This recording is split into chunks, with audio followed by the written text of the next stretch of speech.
Hello everyone, today we are going to start our new chapter of class 12, that is solution. Let's start. Solution जो होता है दो component को मिलाकर एक सोल्यूशन बनाता है और वो जो दो कंपोनेंट होते हैं वो होमोजीनियस मिक्सचर होते हैं। तो सीधी डिफिनेशन ये होगी कि the homogeneous mixture of two or more substance is called solution. दो या दो से अधिक कंपोनेंट को मिलाकर जो होमोजीनियस मिक्सचर बनता है उसको हम सोल्यूशन कहते हैं। ठीक है, तो अब बात करते हैं होमोजीनियस मिक्सचर क्या होता है, लेकिन इससे पहले मैं आपको एक एग्जांपल दे दूँ सोल्यूशन का। जैसे आप शरबत बनाते हैं तो उसमें चीनी और नींबू मिलाते हैं, तो उस शरबत को बनाने के लिए आपने दो कंपोनेंट का यूज़ किया, एक है चीनी और एक है शुगर। उसमें जो लार्ज अमाउंट में रहता है उसको आप सॉल्वेंट कहेंगे और जो लेस अमाउंट में रहता है उसको सॉल्यूट, और सॉल्यूट और सॉल्वेंट को मिलाकर ही सोल्यूशन बनता है, मतलब solute plus solvent equal to solution. अब बात करते हैं होमोजीनियस सोल्यूशन की। होमोजीनियस सोल्यूशन जो होता है वो कंपोजिशन और प्रॉपर्टी को बताता है। जो कंपोजिशन और प्रॉपर्टी है आपके सोल्यूशन की वो यूनिफॉर्मली मिक्स एक दूसरे के, यह होमोजीनियस सोल्यूशन बनाता है। वो यूनिफॉर्मली मिक्स का मतलब ये है कि जैसे आप शरबत बना रहे हैं तो उसमें से कहीं से भी अगर आप ड्रॉपर कहीं से भी आप अगर थोड़ा सा एक चम्मच निकाल कर पिए तो वो आपको मीठा ही लगेगा। ये नहीं है कि आप नीचे से निकालेंगे तो आपको ज़्यादा मीठा लगेगा, ऊपर से निकालेंगे तो कम मीठा रहेगा या फिर कड़वा हो जाएगा, ऐसा कुछ नहीं है। वो आप जहाँ से निकालेंगे आपको एक ही टेस्ट मिलेगा, तो उसको हम यूनिफॉर्मली डिस्ट्रीब्यूशन कहते हैं। तो जब भी किसी सोल्यूशन में यूनिफॉर्मली डिस्ट्रीब्यूशन रहेगा उसके कंपोनेंट का, उसकी प्रॉपर्टी यूनिफॉर्मली डिस्ट्रीब्यूट रहेगी उस सोल्यूशन में, तब आप उसे होमोजीनियस मिक्सचर कहेंगे। ठीक है, तो अब आपको ये देख लीजिए कि जो सोल्यूशन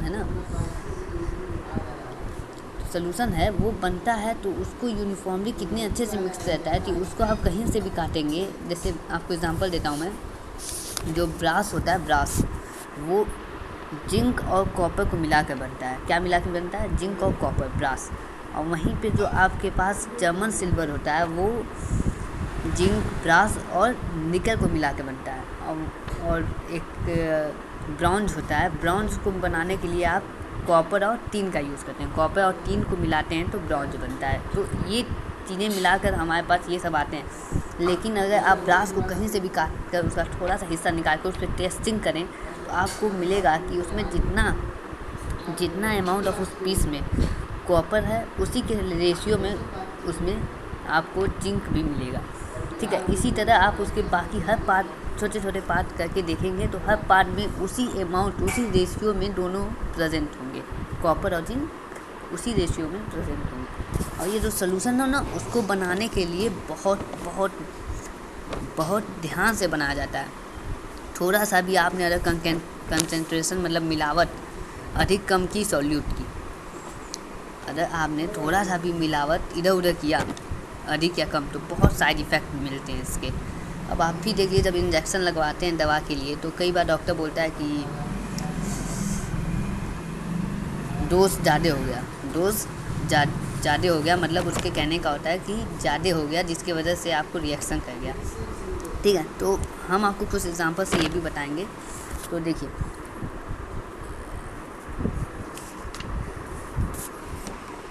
जो आपके पास वो कॉपर फ्लोराइड आयंस के बारे में आपने सुना होगा। वहीं अगर 1 ppm पे अगर आप फ्लोराइड आयंस मिलाते हैं तो जो आपके पास जो प्रोडक्ट आएगा उसकी मदद से आपका जो दांत है ना, टिक वो बचा रहेगा। जो दांत है उसको बचाता है। 1 ppm फ्लोराइड आयंस आपके दांत को बचाता है, किससे? ख़राब होने से, सड़ने से आपके दांत को बचाता है। वहीं पे अगर आप उसका कंसंट्रेशन बढ़ा दें, 1.5 फ्लोराइड आयंस बढ़ा दें 1.5 फ्लोराइड आयंस, तो आपके पास एक भी दांत नहीं बचेगा, वो आपके दांत को ख़राब कर देगा। सोच लीजिए, जो आपके दांत को बचाता है वही थोड़ा सा कंसंट्रेशन 0.5 लगा देने से, कंसंट्रेशन बढ़ा देने से आपके दांत को ले डूबेगा। अब वहीं पे अगर उसकी कंसंट्रेशन हाई अमाउंट में कर दीजिए, फ्लोराइड आयंस की कंसंट्रेशन बहुत हाई अमाउंट में अगर आप कर दिए तो वो आपकी बॉडी को ख़त्म कर देगा, पूरा आप ही ख़त्म हो जाएंगे, क्योंकि उसमें फ्लोराइड आयंस का जो मिक्सचर रहेगा वो इतना हाई रहेगा कि आपका पॉइजनस का काम करता है, उसकी वजह से बॉडी में पॉइजनस बन जाते हैं। वही पॉइजनस आप चूहा मारने के लिए यूज़ करते हैं। समझ लीजिए अगर कंसंट्रेशन फ्लोराइड का बढ़ा दिए तो चूहा मारने वाली दवाई बना देंगे आप समझ गए। तो ये सलूशन को बनाने के लिए इतना ध्यान दिया जाता है कि अगर कम बेशी हो गया तो इंसान मर भी सकता है, बच भी सकता है, कुछ भी हो सकता है इंसान के साथ, सिर्फ सलूशन में सॉल्यूट बाहर घटा देने से। अब हम आपको बता दें, कुछ और बता देते हैं। जैसे जो आपका सलूशन होता है वो चार काइंड से होते हैं। जैसे मान लीजिए दो कंपोनेंट लिए हैं आप, तो उन दो कंपोनेंट लेंगे तो आप बाइनरी सलूशन कहेंगे उसको। दो कंपोनेंट अगर आपने यूज़ किया है तो उसे बाइनरी सलूशन कहेंगे। अच्छा, एक और बात देख लीजिए, दो कंपोनेंट रहेंगे वो ये नहीं कि एक सॉल्वेंट है एक सॉल्यूट है, तो उसमें जब तीसरा कंपोनेंट मिलाएंगे तो वो क्या होगा, बात हुई ना। मतलब एक सॉल्वेंट हो गया एक सॉल्यूट हो गया, दो कंपोनेंट था। अब उसमें तीसरा कंपोनेंट आप मिला रहे हैं, कुछ तीसरा उसमें मिला रहे हैं, तो उसको आप क्या कहेंगे, सॉल्यूट करेंगे या सॉल्वेंट कहेंगे।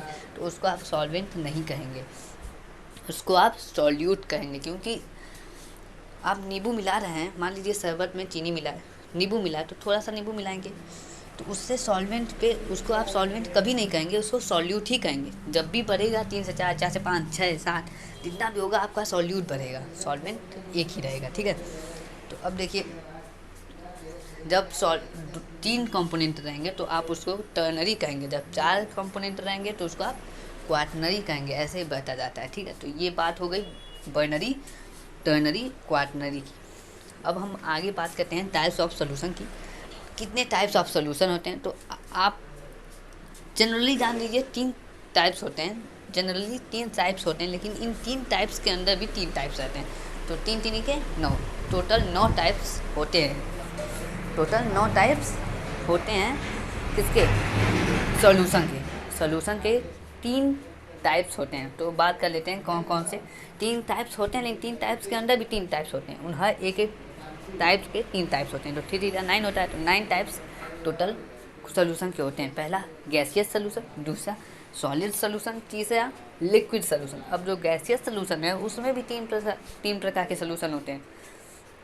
जैसे देखिए, गैस जो है, गैस आप जब गैस सॉल्वेंट लेंगे तो उसका रिएक्शन तीनों से करवाएंगे, लिक्विड से करवाएंगे, फिर एक बार गैस का रिएक्शन सॉलिड से करवाएंगे, और एक बार गैस का रिएक्शन गैस से करवाएंगे। फिर जब आप सॉलिड को सॉल्वेंट लेंगे तो उस सॉलिड का रिएक्शन एक बार सॉलिड कंपोनेंट से करवाएंगे, फिर एक बार लिक्विड कंपोनेंट से करवाएंगे, और फिर एक बार गैसियस कंपोनेंट से करवाएंगे। फिर मान लीजिए आपने लिक्विड सॉल्वेंट ले लिया, लिक्विड सोल्यूशन की बात कर रहे हैं, लिक्विड सॉल्वेंट लिया तो उसका रिएक्शन आप एक बार लिक्विड से करवाएंगे, एक बार सॉलिड से करवाएंगे, एक बार गैसियस के करवाएंगे। तो 3 रिएक्शन करवाए, लिक्विड में 3 रिएक्शन करवाए, 3 गैसियस में करवाए, 3 सॉलिड में करवाए। तो टोटल 9 टाइप्स आपके हो गए, किसके, इन सब के।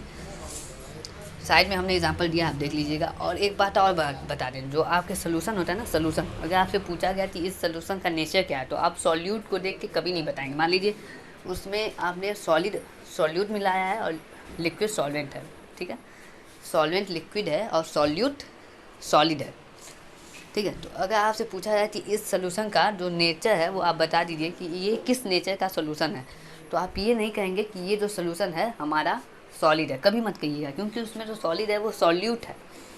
क्या है, सॉल्यूट। हमेशा जो नेचर होता है वो सॉल्वेंट बचाता है। जब भी नेचर की बात करेगा कि नेचर क्या है, इस कंपोनेंट का नेचर क्या है, तो आप सॉल्वेंट देखेंगे। जो सॉल्वेंट का नेचर होगा वही नेचर उस सोल्यूशन का होगा। जैसे आपने सॉल्वेंट क्या लिया, लिक्विड लिया है, तो जो उस सोल्यूशन का नेचर होगा वो लिक्विड होगा। अगर आप सॉलिड लेते हैं तो उस कंपोनेंट, उस सोल्यूशन का नेचर सॉलिड होगा। गैस लेते हैं तो उस सोल्यूशन का जो नेचर होगा वो क्या होगा, गैस होगा। This is all about our solution. Thank you.